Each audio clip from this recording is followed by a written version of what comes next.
This segment of the news has been brought to you by Sun Oil Limited.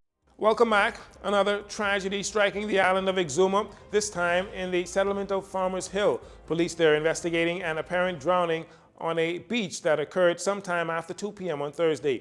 Initial investigations indicating that the victim, a Caucasian male who was a guest at a local lodging on the island, was swimming a short distance from the shoreline when another swimmer heard a distress call. A watercraft operator was alerted and immediately made his way to where the victim was. The male was helped from the water and taken to shore. He was unresponsive. When officers arrived on the scene, they were directed to the western section of the beach, where they met the victim being attended to by medical practitioners who came and rendered life-saving medical assistance, however, to no avail. The male was later pronounced dead by a local doctor. Police say they will await an autopsy report to confirm the exact cause of death. The return of the direct Bahamas Air flight from Orlando to Grand Bahama arrived on Thursday, June 30th, shortly after 11 a.m., to smiling dignitaries and the pulsating sounds of Junkanoo. The weekly direct flight was introduced to the traveling public prior to Hurricane Dorian in 2019, and following the devastating hurricane, there was the COVID-19 pandemic. More than 3 years later, the flight arrived with not one empty seat. On hand to welcome the visitors were Minister for Grand Bahama Ginger Moxie, Senator Kirk Russell, and Senator James Turner, along with representatives of Bahamas Air, the Ministry of Tourism, and the Grand Bahama Chamber of Commerce. Minister Moxie said it was a special day in Grand Bahama and that Grand Bahama is back after going through it all. She said the Orlando service to Grand Bahama is a big deal as the government works to get people back on the island. Moxie also noted that there is more to come, referring to the added flight direct from Raleigh, North Carolina, as the government continues its focus on Grand Bahama.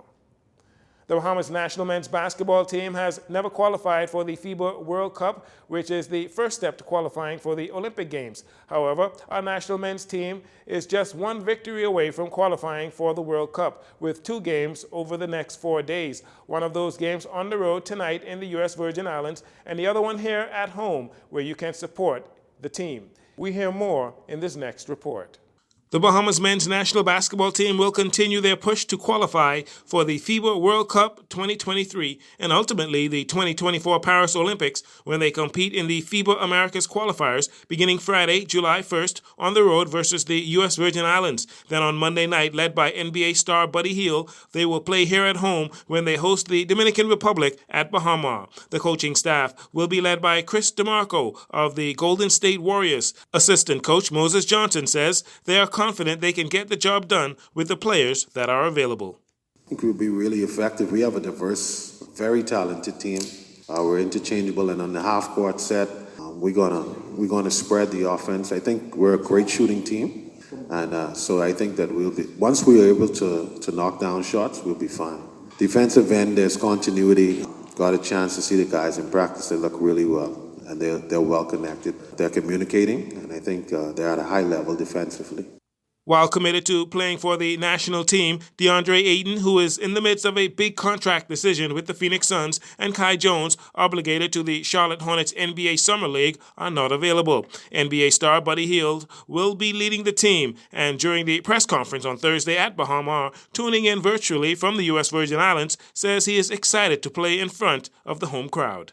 Playing at home is a great opportunity to play in front of a behemoth public, and me myself, like always overseas, playing in the States, in the NBA, to be back home on home soil to play in front of the fans, it's a great opportunity, and it's a great spirit, a great feeling, because being a kid, you always want to go back, get back to the country in some way, and I know a lot of them are going to see me play in the States, so go there to have fun, and hopefully get a win on there. The team also includes Danrad Knowles, Michael Thompson, Travis Munnings, and Jerron Cornish among the other players. After 4 games, the Bahamas is 1-3. They sit in the 3rd spot in Group C with 2 losses to Canada, a victory over the U.S. Virgin Islands, and a loss to the Dominican Republic. Minister of Youth, Sports and Culture Mario Boleg is looking forward to both games. They have 1 win so far in this window and just need 1 more to cross the finishing line for us to, for the first time in the history of this country, qualify for the World Cup. which would be so timely as we are about to move and celebrate our 50th anniversary as an independent nation. It is our hope that this team will win one of the 2 games in this window that will allow them to qualify for the World Championships. And as they try to qualify for the Olympic, they are moving towards the right steps. Today I'm asking all Bahamians to come out and support this national team and ensure that they get the home court advantage cooking so that we can win this game and move on and be proud that we, for the first time in 50 years, we are now in the World Cup.